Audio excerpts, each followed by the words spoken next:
Welcome back to my channel. இன்றைக்கி நம்ம சேனலில் ரொம்பவே ஹெல்த்தியான ப்ரோட்டீன் ரிச் பீனட் கட்லி எப்படி செய்கிறதுன்னு வாங்க பார்க்கலாம். அதுக்கு ஒரு பவுலில் 150 கிராம் போல் தோல் எடுத்த வேர்க்கடலை எடுத்து வச்சுருக்கேன். அப்புறம் ஒரு 10 போல் முந்திரி பருப்பு. இப்போ இது ரெண்டையும் மிக்சியில் பவுடர் பண்ணி எடுத்துக்கலாம். ரொம்ப ஃபைனாக பவுடர் பண்ணிடாதீங்க, வேர்க்கடலையோட ஆயில் வந்து வெளியே வர ஆரம்பிச்சிடும். ஸோ ஓரளவுக்கு உதிரியாக இருக்கிற மாதிரி பவுடர் பண்ணி எடுத்துக்கோங்க. இப்போ வந்து இதுக்கு ஈக்குவலாக நம்ம வந்து சுகர் ஆட் பண்ண போகிறோம். நம்ம வேர்க்கடலை எவ்வளோ எடுத்துருக்கோமோ அதுக்கு சமமாக சுகர் ஆட் பண்ணால் தான் நல்லாயிருக்கும். இப்போ ஒரு கடாயில் ஜீரா காய்ச்ச போகிறோம். அதுக்கு வந்து 150 கிராம் சுகர் எடுத்திருக்கேன். அதுக்கு ஈக்குவலாக தண்ணி ஆட் பண்ணிக்கோங்க. இப்போ இது நல்லா கொதிக்கட்டும். கொதித்து ஒரு கம்பி பதம் வர அளவுக்கு நல்லா கொதிக்க விட்டுக்கோங்க. இடையில செக் பண்ணிகிட்டே இருங்க ஒரு கம்பி பதம் வருதான்னு சொல்லி. ரொம்ப திக்கானாலும் நல்லா இருக்காது. இப்போ ஒரு கம்பி பதம் வந்துருச்சு. இப்போ நம்ம இதில் வந்து பீனட்டோட பவுடரை ஆட் பண்ண போகிறோம். அரைச்ச பவுடரை சீனி பாகில் நல்லா மிக்ஸ் பண்ணி எடுத்துக்கோங்க. மிக்ஸ் பண்ணிகிட்டே இருக்கும் போது இந்த மாதிரி ஒரு பதத்துக்கு வந்துடும். அப்புறம் அடுப்பை ஆஃப் பண்ணிடுங்க. அடுப்பை ஆஃப் பண்ணிட்டு ஆற வச்சு எடுத்திங்கன்னா இந்த மாதிரி ஒரு பால்கோவாவோட கன்சிஸ்டன்சிக்கு வரும். இந்த மாதிரி நல்லா ரவுண்டாக ஷேப் கிடைக்கும் நமக்கு.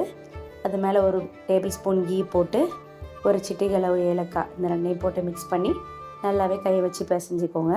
சாஃப்டாக கிடைக்கும் நமக்கு ஸ்வீட்டு. இதுக்கு நான் பட்டர் ஷீட்டில் தான் இந்த ஸ்வீட்டை வந்து பிசைஞ்சு எடுத்துக்கிறேன். இப்போ வந்து சப்பாத்தி கட்டையை வச்சு நல்லா ஸ்வீட்டை தேய்ச்சி எடுத்துக்கோங்க. இந்த மாதிரி ஒரு ரெக்டாங்கிள் ஷேப்பில் நீங்கள் கொண்டு வந்துட்டு அதுக்கப்புறம் ஸ்வீட்டை கட் பண்ணும்போது நல்ல ஷேப்பாகவே வரும். ஓரங்கள்லாம் கூட நீங்கள் கட் பண்ணி எடுத்துக்கலாம். இதுக்கு மேலே சில்வர் ஃபாயில் ஷீட் ஒட்டிக்கோங்க. பார்க்குறதுக்கு அப்படியே கடையில் விற்கிற மாதிரி இருக்கும். குழந்தைங்க ரொம்ப விரும்பி சாப்பிடுவாங்க. ரொம்ப ஹெல்த்தியும் கூட.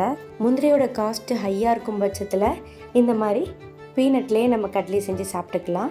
பட்ஜெட்டும் கம்மியாக இருக்கும், ப்ரோட்டீன் ரிச் ஸ்நாக்காகவும் இருக்கும்.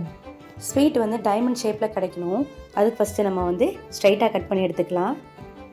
ஃபஸ்ட்டு ஸ்ட்ரைட்டாக கட் பண்ணிவிட்டு அதுக்கப்புறம் நீங்கள் இந்த மாதிரி சைட் பை சைடாக கட் பண்ணி எடுத்துக்கிட்டிங்கன்னா அப்படியே சூப்பராக டைமண்ட் ஸ்வீட் அட்டகாசமான டேஸ்ட்டில் உங்களுக்கு கிடைக்கும்.